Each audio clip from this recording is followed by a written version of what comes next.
মোহাম্মদ আসলাম গনি, পিতা মৃত্যু মোহাম্মদ শহরুদ্দিন। আমার আকুল আবেদন সরকারের কাছে। আমার বাড়ি, আমার জমির দক্ষিণ পাশে বগলা বগলি গাছ, নিউ কালেক্টরের গাছ লাগাইছে, বাঁশ লাগাইছি। হ্যাঁ, 200 নিউ কালেক্টরের গাছ, বাঁশ লাগাইছে।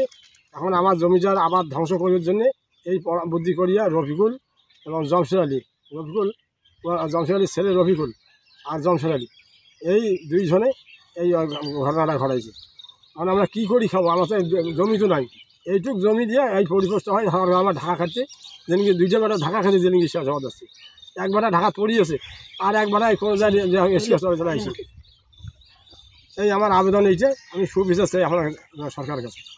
আমার নাম মোহাম্মদ আমরাদ হোসেন, আমার বাবা ওসমান গনি। এই যে এই জমিটা আমরা আবাদ করে খাই, জমি 37 শতক। কিন্তু এই জমির দক্ষিণ পাশে, জমিটার দক্ষিণ পাশে এই যে বাঁশ লাগাইছে, কালেক্টর গাছ লাগাইছে। এই এই বাঁশ গাছ লাগার কারণে আমার জমিটা ভবিষ্যতে এটা নষ্ট হয়ে গেলে কোনো আবাদ হবে না।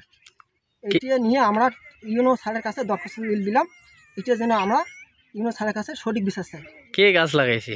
রফিকুল ইসলাম আর জমশেদ আলী। আপনার দাবিটা কি এখন? আমার দাবি ওইখানে কোনো গাছ এবং বাঁশ রাখা যাবে না, এটা আমি সঠিক বিচার চাই। এমনকি সরকারের কাছে আমি এই বিচারটা